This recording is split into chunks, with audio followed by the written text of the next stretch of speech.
Hello and welcome back to Seaside Garage. It's time to test my new wheel balancer, and I want to make it completely clear to begin with that this is the first time I'm trying to use this machine. I don't have any manual, I don't have any knowledge about how to use it, so I could be doing stuff wrong. I'm just experimenting and trying to find out how it works. So I'm gonna remove this wheel from the air bath.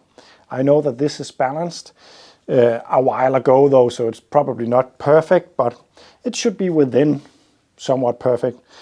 That way I can remove the weights and see if this machine tells me to put them around the same area. So firstly, I'm going to remove that and put it on the on the awesome machine and see if we can figure out how it works.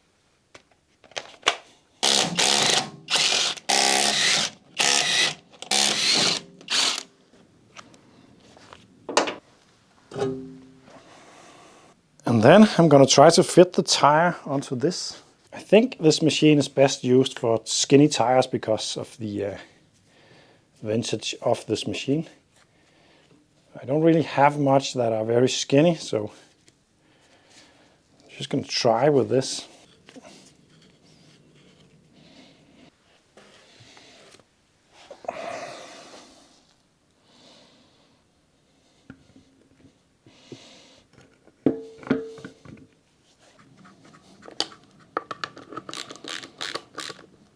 So as mentioned, this has been balanced, but it's actually, now that I think about it, it is over a year ago and it has been driving quite a lot.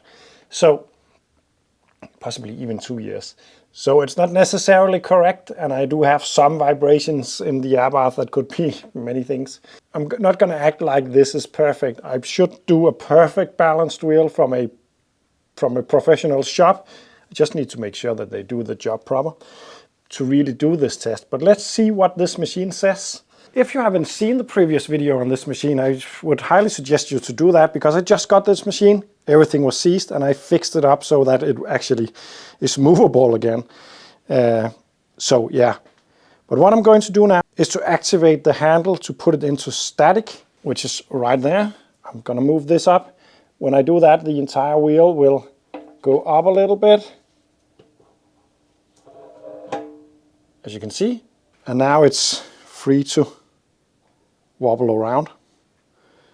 And we now have a bubble in here that we can look at, which is not in the middle, but it's not far off either.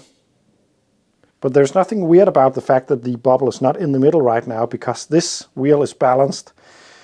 And as I understand it, you're supposed to do the static balance first, then add weights to the top part of the rim until it's balanced, and then do the dynamic, and then do weights on the bottom end. It's just my guess that that's the way to do it. It could be wrong, but the fact is that this is balanced and it got weights on the inside of the rim right there and on the outside of the rim down there. That means that it won't be balanced in the static balance anymore, but it should be balanced in the dynamic part of it. So let's test that one out. Just give it a good spin. And then slowly put it down onto the dial indicator. And as you can see, that is moving from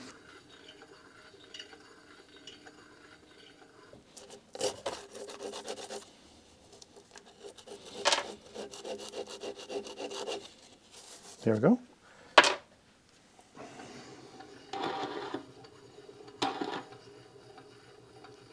It's better. That really doesn't make a lot of sense, does it?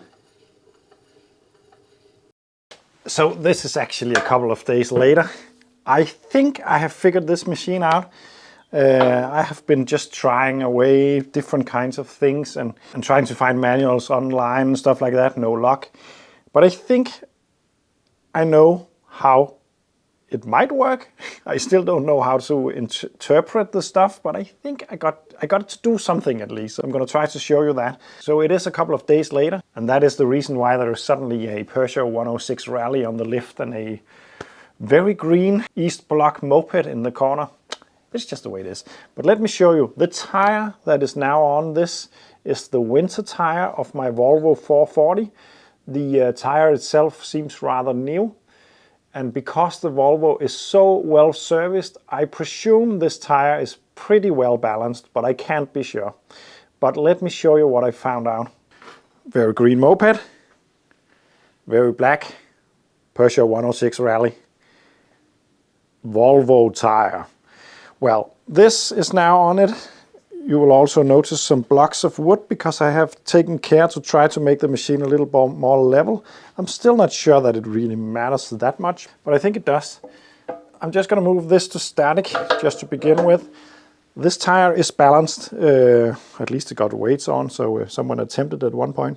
And as you can see, the bubble is pretty much in the center on the static part of things, but it is the dynamic part of things that I'm trying to make work.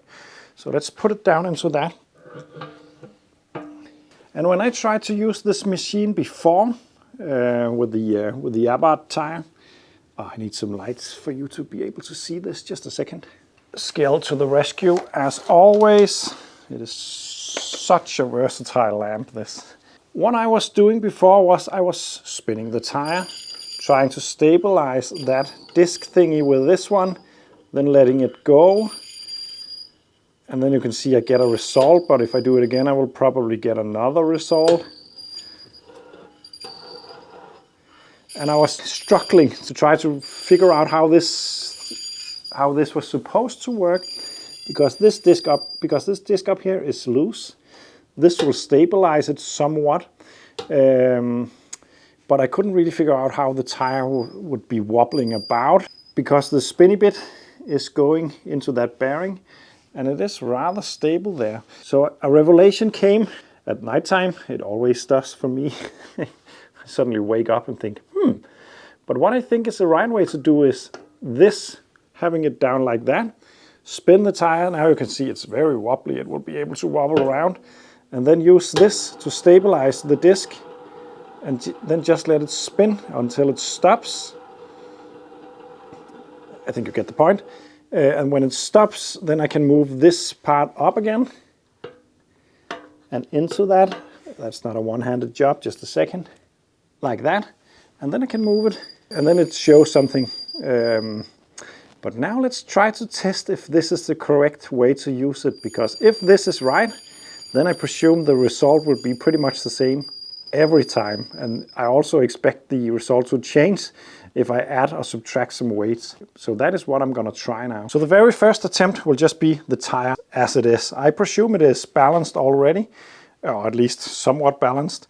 So I don't expect to see a huge imbalance, but I don't know.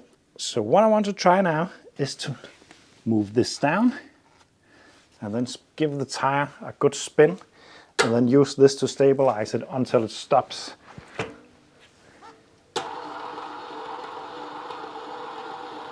And as I got a lot of comments on the previous balancing video, the other machine that I got, that the the labor would be quite expensive, because this is time consuming. The other machine I have, you have to spin it both ways and a lot faster than this, and it takes a long time to stop. I think when you get a hang of it, you will be able to just stop. For instance, now just move it down and stop the tire. It will probably have made the movement on that plate already, but I don't know. So I'm just going to let it spin until it stops. There we go. It's pretty much stopped now. And now I'm just going to move this up and fit it inside the tire like this. Tighten up the screw like that. I'd say it's right around there. That is the highest point. So if my theory is right, I should be able to take some white paint and add it to the tire right there. And then redo the test. So just gonna try again.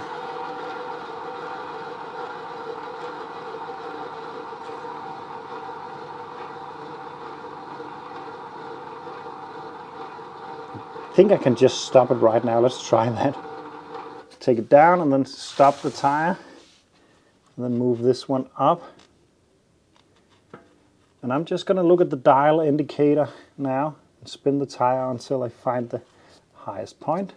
You will be able to see the white paint mark also. I won't, but I'd say it's right around there.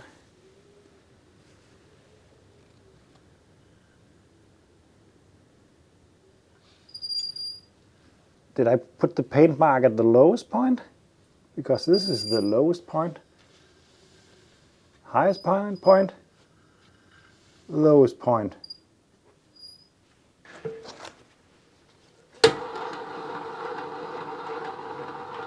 And then let's try again. I think that should be enough. Let's stop the tire. Put this one up into the cone like this. Tighten it up. Find the lowest point. I'd say it's right around there. Can you see the white mark? Yep. So this is pretty decent. Once again, let's try one more time. Then we got 3. Then it's not. Then it's probably not just chance anymore. Let's stop there. Stop the tire. Loosen this one up. Put it in the inside of this. And find the lowest point. I'd say it's right around there. And there's the white point. Let's try something else. Because let's introduce a weight. I'm just going to put that nut right there. And then we're going to redo the entire test. I'm not going to do the static balancing because it's just a test this. So let's try to see where the lowest point is on this spin.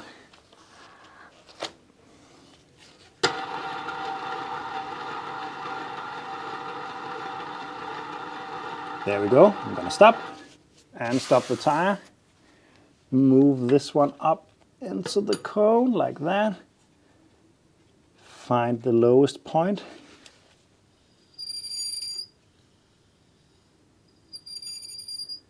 I'd say it's right around there. Then I'm going to use some red paint to mark that one up. Whoop. And then let's redo the test just to see.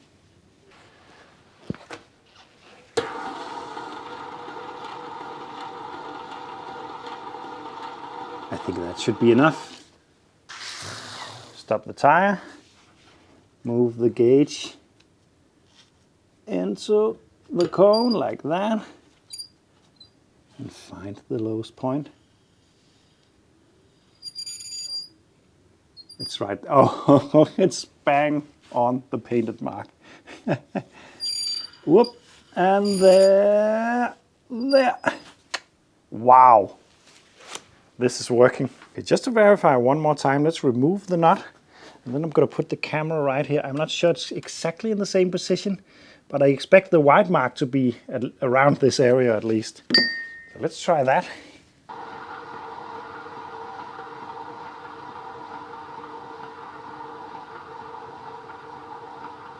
There we go. And then I'm going to stop the tire, fit the dial indicator, and then the highest point should leave the white mark around this area.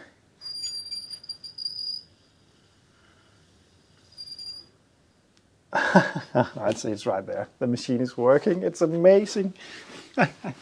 So this machine actually seems to work. It actually seems to be easier and faster to use than my other machine. If it's as precise, I don't know. It could be fun to do some comparison videos at one point on the 2 machines. But I can get this machine to be consistent, reach the same point pretty much every time. And if I add a weight, it will change that point, but it will still be the same. I still don't know where to put the weights exactly or how much weight to put. You could probably calculate that from the amount of movement. But what I will do is just be to try a little bit, put a little bit of weight on and see how much it changes, and then maybe a little bit more. And I presume that I would put the weights on the opposite side of the dial indicator. It could also be the other way around. It's just a matter of trial and error. But this machine is working and it's awesome. I'm actually pretty impressed. It took me a long time to figure out how it actually was supposed to work, but now it seems to make sense in my brain. Some might say this is not very precise. I have a feeling that this machine is just as good as modern day machines, but it's probably a lot harder to use. Or it is, it's not probably, it's a lot harder to use, of course. But it's an awesome piece of kit. It needs nothing other than just your hands to work. There's no electricity needed, there is nothing needed. It's just right there. It's amazing. I love these kinds of machines. Thanks for watching, and see you in the next one.